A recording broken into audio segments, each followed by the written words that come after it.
Welcome to the Self-Help Coaching Podcast, where insights, attitudes, and methods for success get illuminated. Learn what leaders and change workers have done and are doing now to create magnificent futures. We interview great guests who inspire you to overcome obstacles and achieve your goals.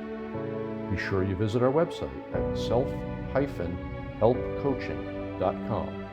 While you're there, subscribe to us via your favorite network. Now, just relax as you listen. You can do something else, but be ready to make an important note. And let's get started. The title of this interview is Utilizing Self-Compassion to Release Limiting Beliefs.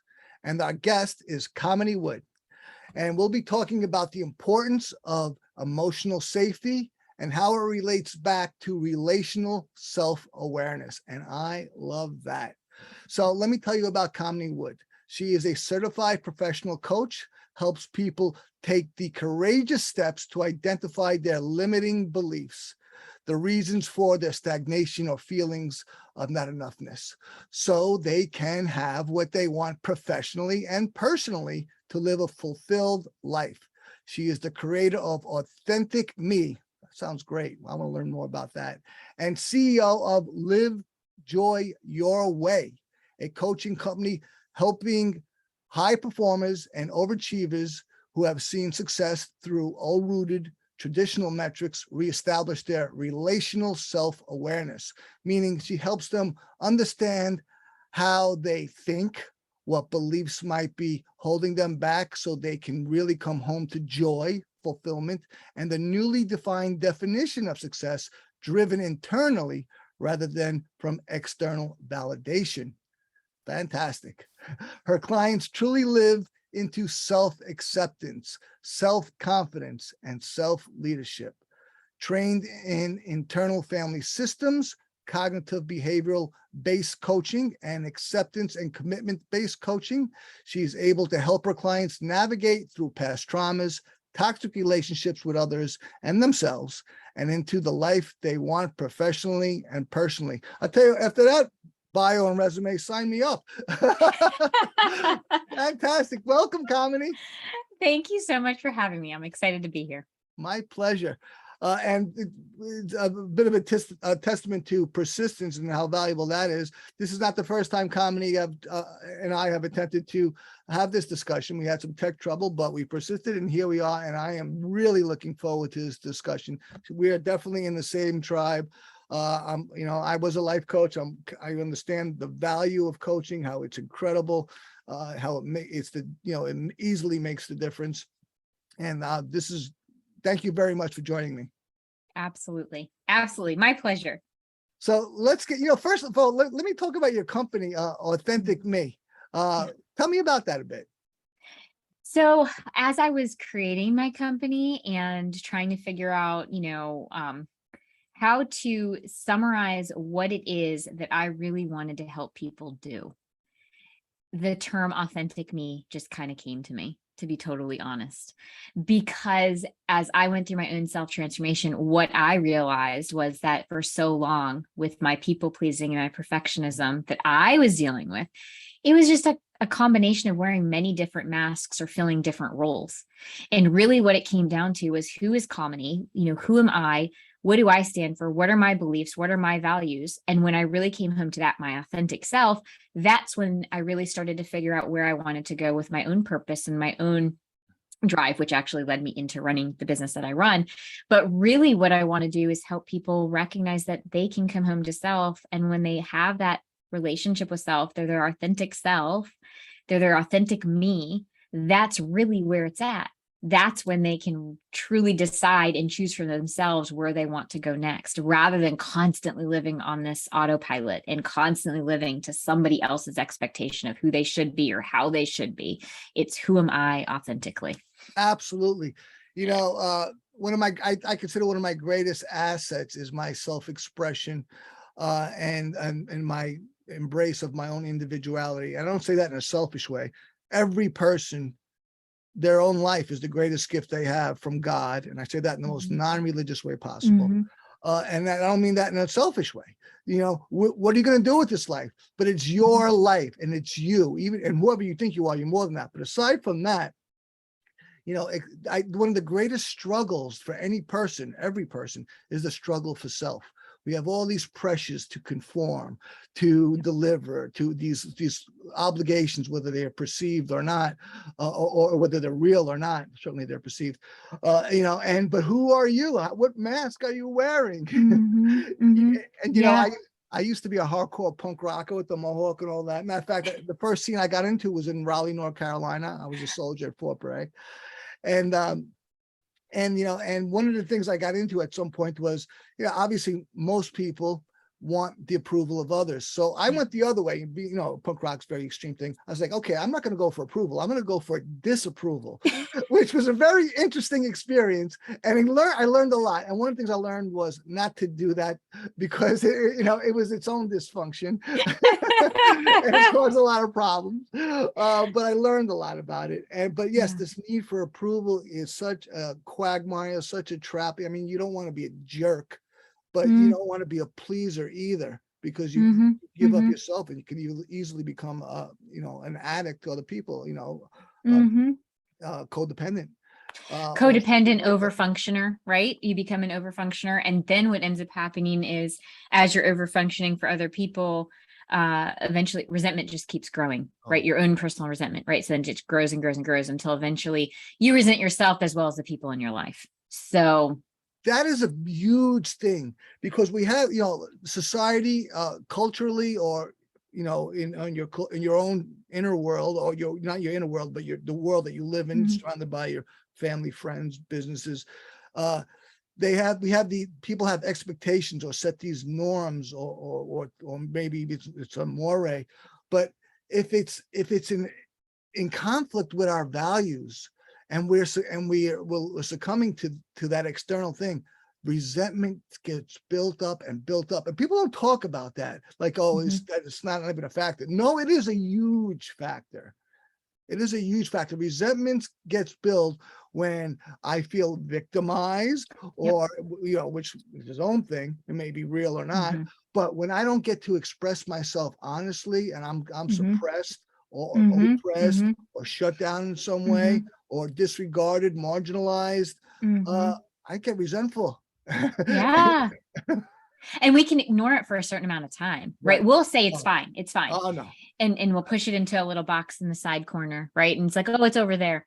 But eventually, I was just talking to a client this morning, and she even said, she's like, I became a volcano. And I'm like, of course you did. Because how long can you push it down, push it down? The metaphor I often use with people is that of an Instant Pot, right? With the Instant Pot, there's a reason why there's a pressure valve to let out the steam in a methodical manner. Because if we didn't have that, eventually that top would just pop off. It's the same concept with us as humans. Excellent. Right? If we just keep pushing down, and we never allow any of it out. That is an excellent metaphor. Excellent. That had never occurred to me. That is fantastic. I'm going to use that. I'll have to say, copyright Kamini Wood, trademark. You have my permission. You may use it. Thank you very much. That's excellent. So, so we need to be honest about ourselves, what's going on, our values, slights, or, not being, hypersensitive, but being reasonable. I happen to be a recovered drug addict, and one of the things, and I used to go to AA and NA in the earlier years, and we talk about serenities and the serenity period. Everyone wants serenity. The problem is that we have all this self-conflict, and that's the opposite of it.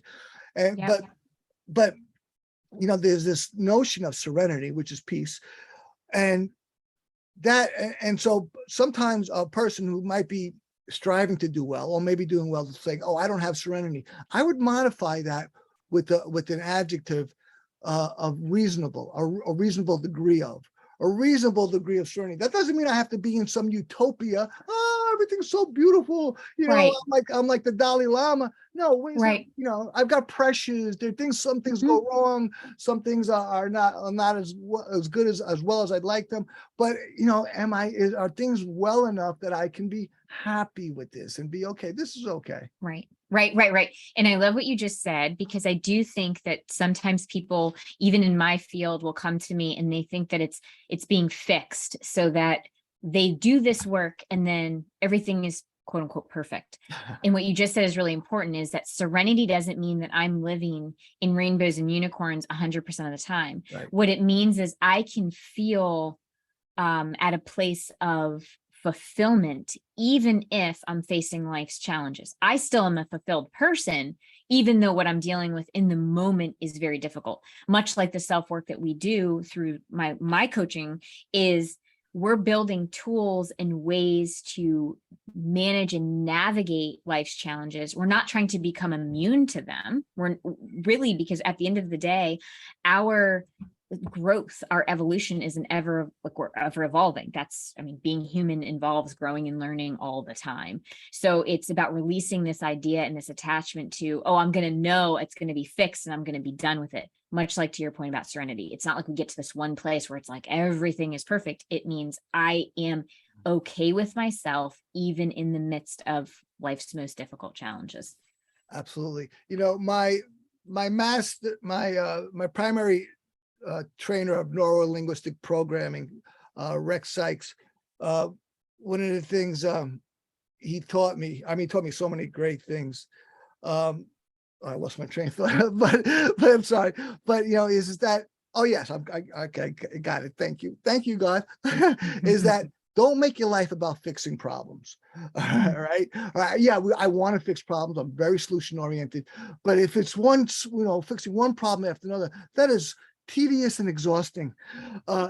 Have a place where you can say, okay, there's good, there's bad, and let me navigate life with equanimity as much as I can, without going, oh, this has to be fixed. Just find a place where you can be okay without being dishonest. Okay, you don't want to get dishonest, but realize that you don't have to fix everything, and that some things that may be intolerable, and you shouldn't tolerate things that are intolerable, but some things you may be you may be too hypersensitive about, or reacting too acutely to. Yes. And to your point about not wanting to fix it, my perspective on it is I don't look at us as broken individuals to begin with. We just might not be living into our best self. And so really that's what it comes down to, is recognizing that we're not broken. We just might not be choosing how to really live into who we truly are, or what, we might be choosing to live into false beliefs, for instance, rather than recognizing what our core strengths and our core essence is all about. We're going to get into beliefs big time, because I know it's a big part of what you do. And I totally recognize that as a coach. We'll get into that. But absolutely, a person has to have a place where they're all right with themselves. And that, I think, how would you, let me ask you this. How would you describe your best life? How would you describe that? My personal best life? Well, as a definition, a person living yeah. So if somebody's truly living their best life, I would see it. I don't know if it's just a definition, but this is kind of what comes to mind as I hear that. Like, how do we live our best life? It's living into, what are your values? That's it. Honoring your beliefs. Totally. Recognizing that you have your core needs, and that's okay. Finding a way to live into alignment with those things. Totally. When we can get there and we can allow room for us to live into the things that do fill us up with that joy and that fulfillment, that's truly living your best life. It's not necessarily attached to the money in the bank account, or, and also to that point of like happiness, happiness is just an emotional state like many other emotional states. So that's why I intentionally use the word joy and fulfillment, because that means that you're living into your best self, right? You are creating that life that again, even if you are in life's challenges, you're still in a place of fulfillment, because I can be fulfilled and also pissed off about the traffic that I'm sitting in. right? Like those Yes. two things can happen simultaneously. Can I really feel happy and be annoyed with the traffic? Not so easy. Totally. And to complement your description, which I wholeheartedly agree with, of course, I found, and both in my own experience and observations, a commitment to personal development and or having a coach is the best way to have that best life. I agree with you. And it's really interesting because I do think that people still view it as either one, they don't get it, right? They're like, what, like, well, I can do life. I don't need a coach. Like I'm a human. I can figure this out. The truth is, yes, we can figure things out. Absolutely.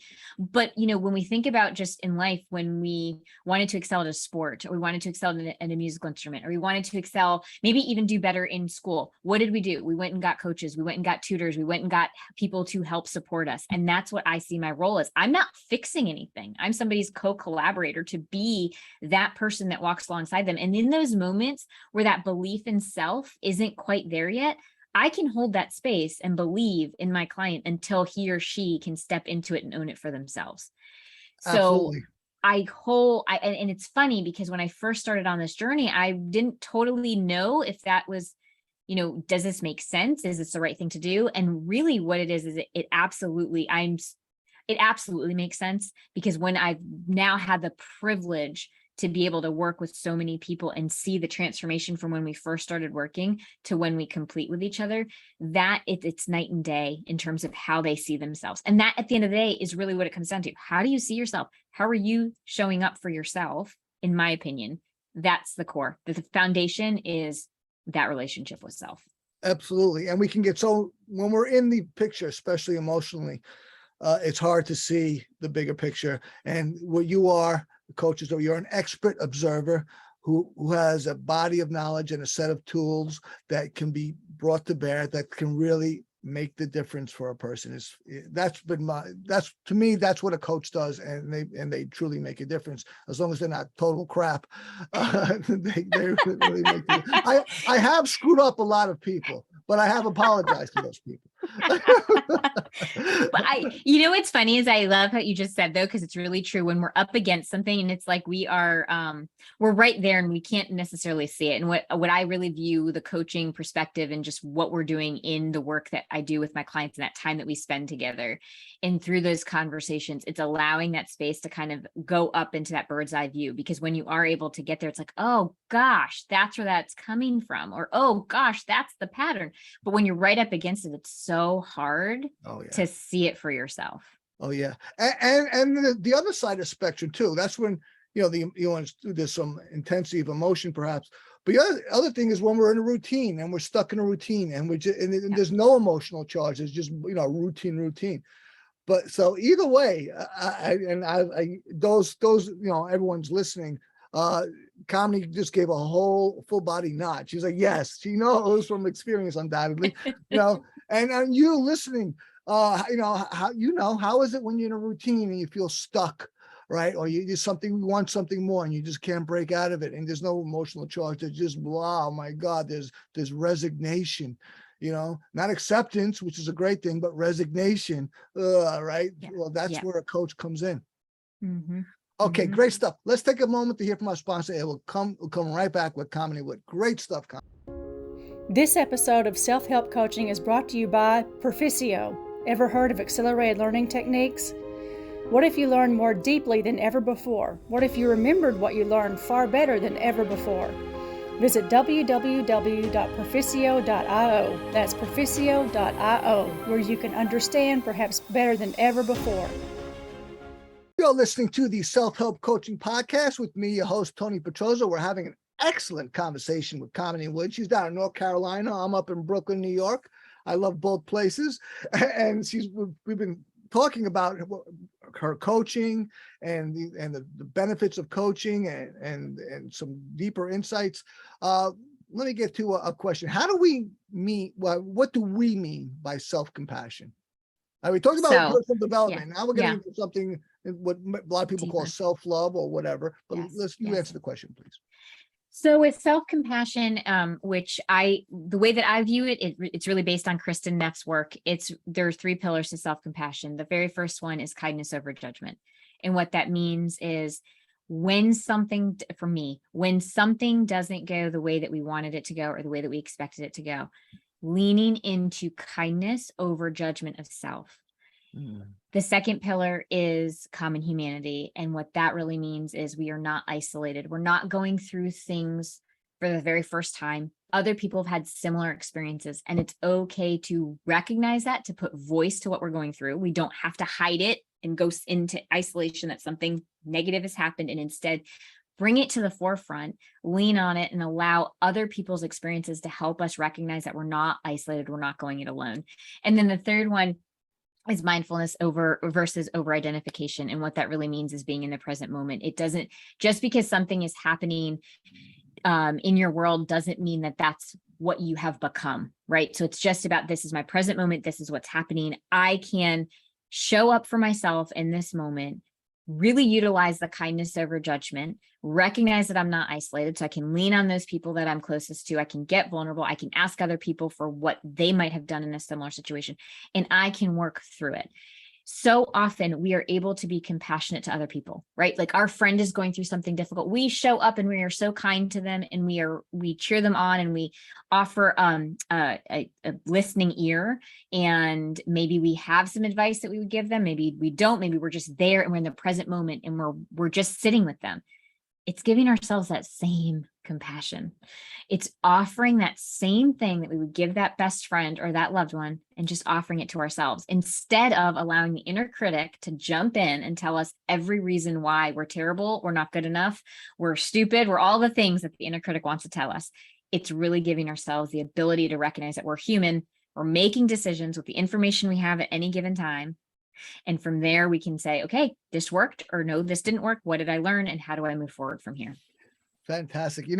Like I said, almost everyone's listening to this, and I wish they could have, go check Kamini out on YouTube or this video. And you can see, I saw the sincerity on your face, and I mind read that sincerity, that truthfulness came from your own experience working with yourself, certainly, but working with people and seeing the difference, because that's what and she's nodding. Yes. So, and I have to amend what I said earlier about self-compassion being self-love. Certainly they're synonymous, but self-love is a common, another thing. I'm a self-helper. I'm committed to self-help, personal development. Self-love is another area where it's like sort of like treating yourself to nice things. What you just described is not that, necessarily. It's about a personal understanding of self, self, which is a form of self-help, obviously, but not taking a bath with bath salts. This is about understanding what's going on emotionally, philosophically, logically with itself and relationally, which is really indispensable to get along with people, to get along with yourself. I will also say, just as a side note to what you just offered, yes, self-love is those bath salts and the spa days. I will say though that self-love also is just this deep self-acceptance of all of our imperfections, rather than trying to do things perfectly right. And so I do believe that self-love and self-compassion really do go hand in hand. Yes. Because when we can really practice self-compassion, so that kindness over judgment, it opens this door to really leaning into self-love and recognizing that how we show up is actually okay. And it's really about recognizing that we are already a perfect being, right? Like our essence is where our worth is. It's not because we go do A, B, and C for that person or this person, or we execute perfectly on, a project at work, or for, I work with teens and college students too. And so often they're defining their worth through the grades that they receive. And so we do a lot of work on recognizing that that's not where your essence is, regardless of the grade, or regardless of whether or not you got that promotion. You are already this worthy being. Your worth does not come from those accolades. Those are great achievements that we can celebrate. That's amazing, but that doesn't define who you are as a person. It goes back to those values. It goes back to those beliefs. It goes back to that core being of who I really am, outside of these external measurements of success. Absolutely. And very often when I work with someone, and I don't life coach anymore. Now I'm the head of a technological coaching company striving to launch a revolutionary app. I talk about difficulty, but still loving the process. Anyway, one of the first things I do typically is have them define their values. This is a critical thing because a lot of times either the people don't know or they become so lost, they don't even know who they are anymore. And that helps define it, get a grasp of it. That's a critical thing. And of course, if you're not living up, especially to your highest values, then you have a lack of self-esteem. And then you get resentment towards yourself, and then once you have it towards yourself, then you can easily project it anywhere else into the world. Right. Nope, that's absolutely true. Right. You have resentment to yourself, and also it opens up grief, which we don't talk about enough, right? So when we have resentment to self, what ends up sometimes happening for individuals is they start grieving the choices. It's like a grief of lost time, right? Because now they feel like like you even mentioned autopilot. You spend all this time on autopilot and you sort of stop and you recognize, what am I doing? What choices am I making? And you recognize all this time that's been lost. And now you're thrust into this grief of lost time. And you feel like, where did my life go? That's a lot of what I hear too, is I just feel like I've wasted my life. And now I'm, 45, 50 years old, and I don't know what I'm supposed to be doing. And it's not about, again, that's when we lean into self-compassion. Well, you made the choices you made with whatever narrative you had from before, whatever that story was, whatever that template was, whatever the limiting beliefs were. It's not about judgment. It's about getting curious with it and compassionate with it. And then saying, and now what do I choose? What commitment am I going to make to myself today? And how am I going to move myself forward? Absolutely. Forgiveness is an extremely important thing. And if certainly you've alluded to it, you haven't mentioned the word, but how can you have self-compassion if you haven't forgiven yourself for any supposed transgression or inadequacy? But they're hand in hand: compassion, self-compassion, or compassion for self-compassion for others, and forgiveness for self-forgiveness for others. And if we don't do that, I was, like I said, I was a soldier right down there in North Carolina, Fort Bragg, 82nd Airborne. And one of the things they really instill in you is to be tough. I was an infantry soldier, to be tough, and you had to be tough. But, and one of the things, and that was many years ago, I'm now a million years old. But one of the things I've been working on ever since getting out of the Army is to be more compassionate. This has been one of my greatest challenges, to be more compassionate and to be less tough, if you will. Being tough is a very important thing. Being resilience is a critical thing in life, but compassion is a critical element as well, as you've been talking about. Yes. Can I just interrupt you? Please. I don't mean to interrupt you, but can I just interrupt you for a second? Because you just said something very important, and especially in context of the military, because I've seen this happen with some of my clients I've worked with. I've been, again, really grateful and blessed to be able to work with many different people over many different niches and areas. And I have seen for sure that individuals who have been in the military, one of the things is, yes, to be tough. There is a difference between resilience and shutting off our emotions. And I do think that in the military, there is an element of needing to shut off those emotions, because if you allow in that moment, right, it's life and death. And then the work comes after, because when those individuals are no longer in the military, it's how do I reacclimate to recognizing that emotions actually are so important. They need to be felt. So often we get caught up in good versus bad emotions. And really, it's important to recognize that emotions are just data packets. They're just giving us information of what we might need, or where our inner compass wants to take us. And even outside of the military, definitely, I think part of a lot of people's stories have been around the fact that certain emotions were not considered okay. This one comes up a lot around anger. For instance, I hear a lot of people tell me that, well, it wasn't okay to be angry because it meant that you were not a good person. You can't show anger to somebody, and you can't be angry with them.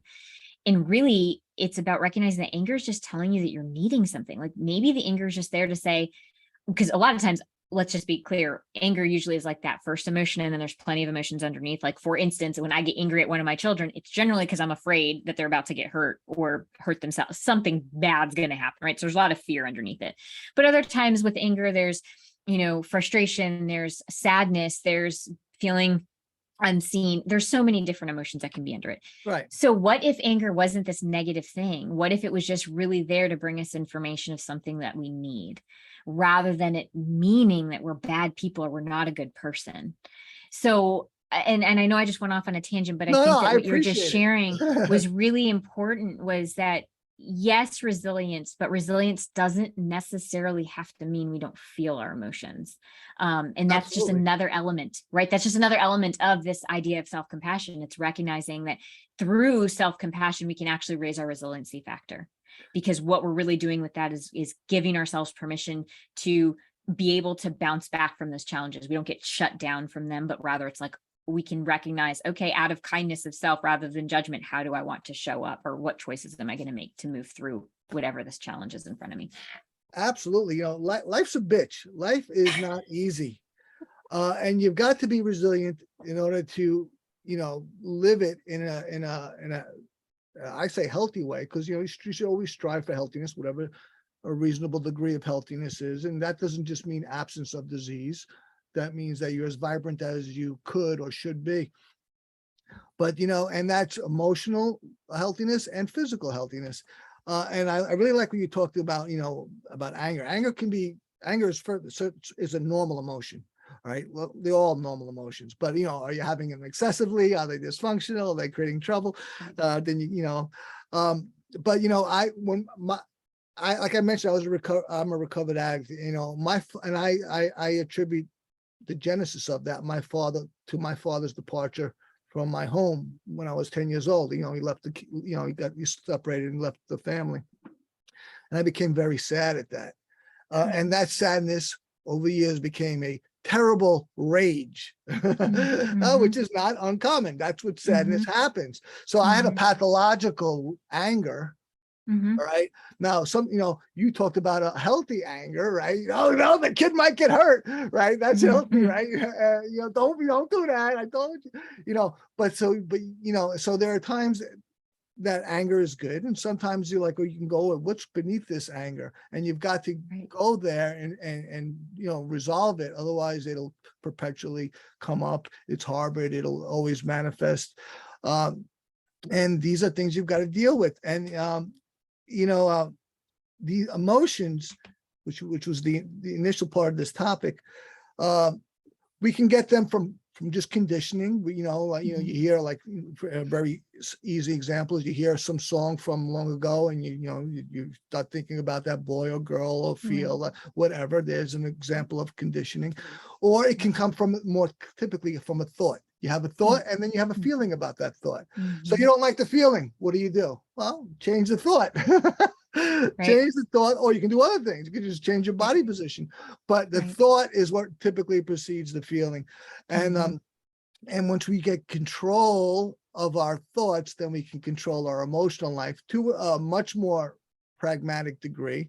Because just as you said, the kid puts itself in danger, you getting angry is not an abnormal response. I told you not to do that. What were you thinking? Right. Don't play with that dynamite. Yes, and you're right, though. I do think that thoughts and emotions are so intertwined, right? Sometimes an emotion will come up first, and then we have the thought. But a lot of times we have the thought, which creates the emotion. And, it's not, we can't always control our thoughts, but maybe it's more about just recognizing that we're going to have thousands of thoughts a day. But really the thing that we do have choice over is, what do we put our energy into? That's right.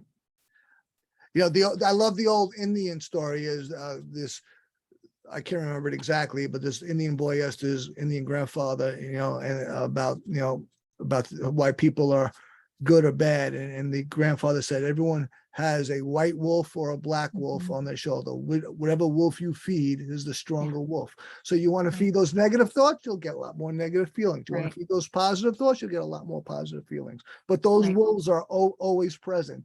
That choice is always there.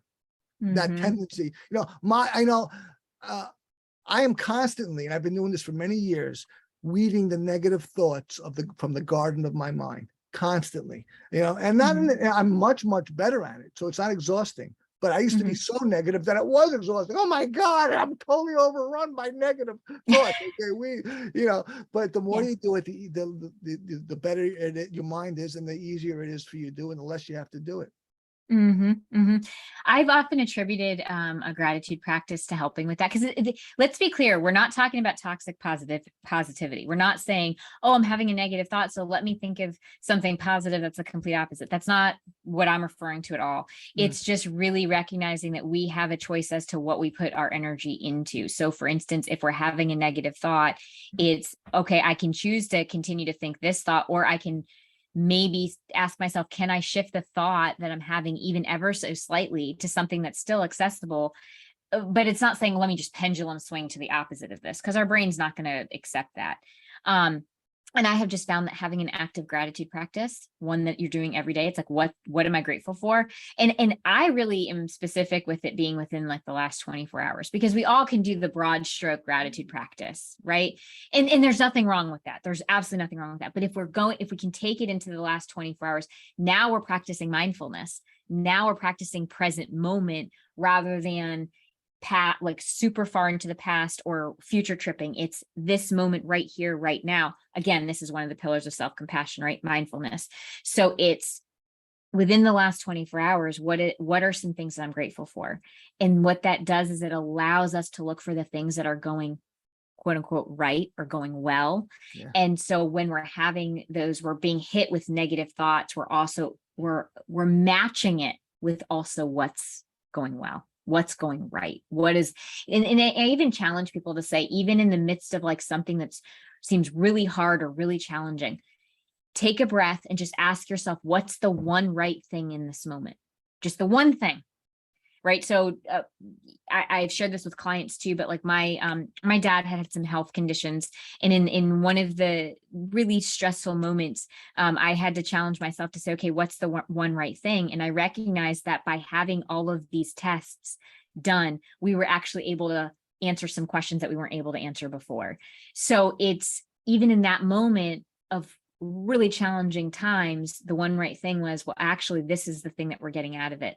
And it allowed for that space to just ground and open up to not only look at what was not going well, but also saying, okay, we're, out of everything, without the thought that everything is going really badly, I'm okay, he's okay, everything is still okay. We're all safe. And that can really help us move forward. Totally. Fantastic. Okay, let's take a moment to hear from our sponsor. Then when we come back, we'll get into the big one, which is beliefs. We'll come right back with Kamini Wood. This episode of Self-Help Coaching is brought to you by Petrozza. Poor finances are the leading cause of stress, divorce, and general troubles. Financial managers, coaches, and consultants are great, but responsibility rests with you. There are new answers. Visit www.perficio.io. That's PERFICIO.io, where you can truly learn the foundational attitudes and methods of accruing wealth and staying wealthy. You're listening to the Self-Help Coaching Podcast with me, your host, Tony Petrozza. We're having a fantastic conversation with Kamini Wood, and we covered a lot of ground, and now we're getting into the big one, beliefs. All right, now, and people, of course, everyone thinks what they believe is true, which is, of course, more like the opposite of the truth. But let me ask my first question to you, Kamini. When you say false beliefs, what are you referring to? I'm referring to false beliefs such as the most common ones are, I'm not good enough, I'm unlovable, I don't belong, I'm not worthy. Those are the big ones that are popping up into my head right now. But really what they are they're another way to name limiting beliefs. I think right now, and it's not a snub at limiting beliefs, but I do think limiting beliefs has been in the mainstream in terms of word usage. And so I think it's starting to lose a little bit of its meaning. And so that's why I've shifted into naming it false beliefs, because I really do think that these beliefs about self are kind of at the root. Because if you think about, and just the work that I've done with clients, there'll be beliefs up top. And if we continue to drill down, a lot of times it comes back to one of those main core false beliefs of just not being lovable, not enough, not worthy, not belonging, not, just not being something, right? And that's the belief of self. And when we think about it, that's what limits us if we buy into that, it limits us to being in relationship with other people or truly living into what we could accomplish. So for instance, if I don't think I'm good enough, and that's the false belief that I'm operating with, it might limit me on taking on a new challenging role in my professional career, right? Like, let's say I'm at a corporation, but I don't think I'm good enough, and I'm offered the ability to move departments and potentially take this new trajectory. Well, I might say no, thank you, and totally miss out on that opportunity, all because underneath it all, there's this belief that I'm not good enough or I'm not capable of doing that work. So that's what I mean by false belief. Absolutely. And our early childhood is a critical time because our foundational beliefs are developed then. And most people don't realize this. They're unconscious, or they're just unaware of it, that most of what controls us, we're not even aware of in terms of our own beliefs, because that's the way we operate. We operate by belief, not by reality. Everyone thinks we're living in reality. I got news for you. We're not, people. We live in our perception of reality. All right. And how you could perceive it any way you want, but that's the way you're going to live it.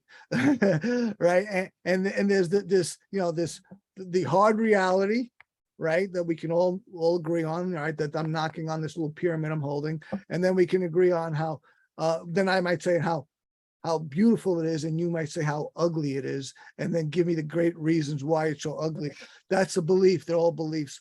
But I like how you got into modifying limiting beliefs to false beliefs. I think those are a core belief, a deeper belief of self-worth, of ability, which would profoundly affect not superfluous beliefs, but beliefs that are that would come after them. Because if I don't believe I'm good enough, which is a foundational addiction belief, for example, or certainly not limited to that, then you're not even going to even try to get clean or do that, because if you're not good enough, why even try, right? Why if you're bother? not able, why even try? It'd be a big waste of your time. And so we have to really get into beliefs. I mentioned my primary NLP trainer, Rex Sykes, and he was a mentor to me for a while. And I actually was the first editor of his book, which is doing very well in self-help right now. And so I work closely with him. And we talked about beliefs quite often, because just as we're talking about now, and you're well aware, it doesn't get more critical than this about beliefs. And I came to some conclusion in our work, and I said, so Rex, let me see if I got this straight. If I'm doing something and something I believe is getting in the way, I should just stop believing that? And he said, well, yeah, that's it in formula. That's it simply. Stop believing in the stuff that's getting in your way, and which sounds foolish. It sounds easy, but that's actually the essence of what has to happen. All right. Yeah. I mean, it's really asking yourself, without the belief of that, what's my reality? Right. It's really as simple as that. Without the belief that X, what's the Y? Right. Right. And yes, it's simple in form, in the sense that it's like, yeah, it sounds simple. And then but if I believe this, how do I let go of it? And really what that comes down to is attachment. Right. And we talk about this a lot with our client, or, I've talked about this a lot with my clients, is recognizing, what are we attaching ourselves to? What meaning are we attaching to the thing? Because something will happen. And to your point, yes, we each have a different reality, because we're each experiencing life differently. We're perceiving it differently. We're making different meaning of the experience that has happened. Right. So you and I can have a very similar experience, but it's not going to be the same, because we're going to have our own meaning that we make of it. And really that goes back to, and I think I mentioned this before, it's about the narrative. It's about, what's the story I'm telling myself, and where does that come from? And you even mentioned this earlier, our childhood. And it's not to sit here and say, oh my gosh, everybody's childhood must have been traumatic and really bad things happen. It's not that at all. It's, we actually accumulate these beliefs by messages that we're receiving, or just experiences that we're having in those formative years. And so a lot of times the way that I describe it to people is, there's different pillars to it. You've got your social, you've got your family, you've got your culture, and then you've got your own personality. all 4 of those pillars are going to contribute to the narrative that you create for yourself through those formative years. And that's the story that if we're not willing to slow down and take a look at what parts of our story are now serving us and what parts are not, that's the piece that you're just referring to is, letting go of those beliefs. It's what part of my story, what part of my belief system continues to serve me, and which ones am I now choosing to let go of because it's no longer helping me move forward. And again, it's not about judgment of the story. It's recognizing that story got you to where you are. Awesome, wonderful. We celebrate it, and we can release it if it's no longer serving us. Fantastic. So we're talking about limiting beliefs and how they play the role in self-sabotage. I want to do something and I'm not able to do it. I'm not achieving it. Things are going wrong, if you will. Things are not working out. I'm being ineffective. Just the result is just not happening. So when this is going on, all right, a person may say, okay, the problems are all external. All right. So how does one get to the realization that may not be the situation at all? Yeah. And that's sometimes where a coach comes in. Because a lot of times that's a hard one, right? Because we think, oh, it's because of this happening there or that happening there. And the real question that we need to ask ourselves, and again, it's without judgment of self, but it's curiosity of how am I showing up? How am I showing up? What story am I living into that could be contributing to the fact that I am not moving forward in the direction that I want or that I anticipate for myself? And self-sabotage, you mentioned this, that's a curious one. And I talk about self-sabotage a lot in the context of a lot of self-sabotage is just, and I don't mean to minimize it, but it's related to fear, right? We will self-sabotage so that we can control the fallout. We're afraid of failing, or we're afraid of something not going the way that we want it to. So we self-sabotage in order to feel like we have some semblance of control over the fallout of the thing not happening. I see this time and time again with relationships, especially where somebody will just kind of self-sabotage their relationship because they're so afraid of being left or abandoned that they would rather know it's coming. So the way that they do this, again, this isn't necessarily a conscious thing that they're doing, but it's a pattern where they will find ways to sabotage that relationship or find reasons why they need to leave the relationship because it's a way that they can control the fallout. So they're not blindsided. It still hurts, but to them, the story is it doesn't hurt as much. Not necessarily true. It still hurts. Pain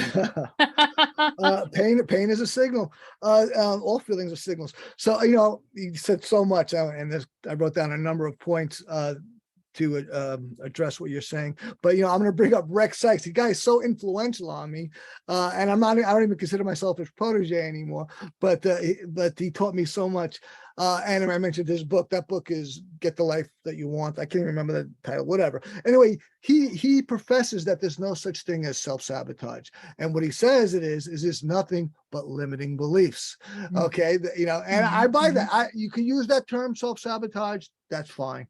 You could say you could be more accurate about it as a limiting belief. That's even better. Or you can go even deeper. False belief. But it's what you believe that is how you act. And what you manifest comes from those beliefs, and so if you're quote unquote self-sabotaging or not getting what you want, then it's time to look into those beliefs, or have some introspection, or we'll get into the coaching. I'm going to get into this a bit because I went there inadvertently with you, and I love you. Just totally took the football and ran for a touchdown. The extreme value of coaching comes up perhaps while you're being coached, because basically a life coach helps any client pursue any goal. That's basically what they do. All right, whether it go from dysfunction to the function, or just I want to achieve this, so help me do that. But when now you're on your way, the coach helps you pursue the goal, and now you're not getting the results you want. Then that's where you just talked about. Okay, the coach, Kamini Wood says, okay, what's going on here? All right, let's go deeper, and then you can get to that limiting belief.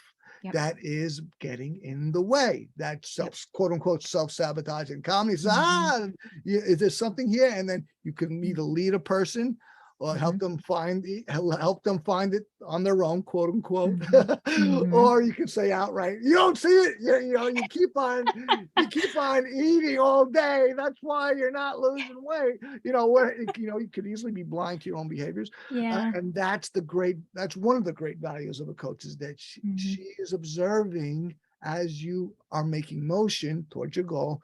And, she's saying, well, you want to walk, and yet you're putting too much weight on that right foot, even out the weight, and you have a better gait. That's one of the greatest values of coaching. And that's, I'm not tooting our own horns. That's why coaching is an ever increasing field, because it's extremely valuable to a client. Absolutely. Absolutely. And it's, again, you and I talked about this earlier, but it's having somebody who can help us see the things that we're too close to be able to see. I actually, some of my clients are doctors, some of them are therapists. And I've even had a couple of my therapist clients say this has been the catalyst that's helped me as a therapist, see things that they were not able to see before because they were just so close to it. And so they've been able to step back and so their practices have taken off. So professionally they're moving forward, but then also personally they're moving forward.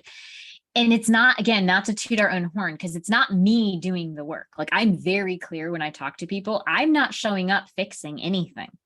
It's just holding that space so my clients can do that work for themselves, because it's safe, it's non-judgmental, it is just right there for them to take it, and they get to run with it and create the life that they want for themselves. It's not about me swooping in and saying, do A, B, and C and your life will be great. That's not, sure, that's a form of coaching, I guess, but it's not my form of coaching. I'll at least just say that. I created Proficio, which is this app that's going to revolutionize self-help. And there was a number of reasons for me to do it. And one of them is that I know the value of coaching, as we have articulated, but most people are not into self-help. And I contend this because they fear failure. But even less people are into coaching because they fear failing in front of a person even more. All right. But again, any coach that would judge you is an atrocious coach. But that's what goes on in a person's quote unquote reality, right? They don't want to they fear being judged. They fear failure. They fear disapproval. Obviously, all these things are their own obstacles to getting a coach.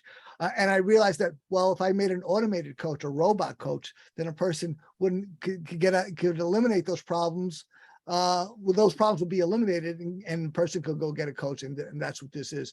But that's all perceptual, because coaches like you or me, the last thing we would do is judge a client. We will only help them achieve what they want.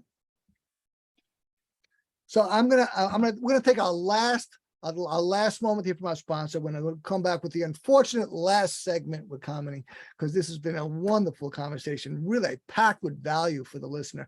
Great stuff. So let's take our final moment here from our sponsor, and we'll come right back with the great Kamini Wood. This episode of Self-Help Coaching is brought to you by Proficio. What if you could get the results of being coached without a human coach? What if a computer could coach you? Visit www.perficio.io. That's PERFICIO.io, where you can get coached without scrutiny, judgment, or pressure. You're listening to the Self-Help Coaching Podcast with me, your host, Tony Petrozza. The conversation that we've been having with Kamini Wood has just been, so delightful and so insightful and informative. Man, you must be an excellent coach. Just from this short time with you, that's pretty obvious to me. Now we've covered a lot of ground: compassion, beliefs, self-sabotage, and acceptance, and more. Let's get into something that is very, very relevant practically all the time, and boundaries. How do boundaries play into the concept of self-love and releasing limiting beliefs?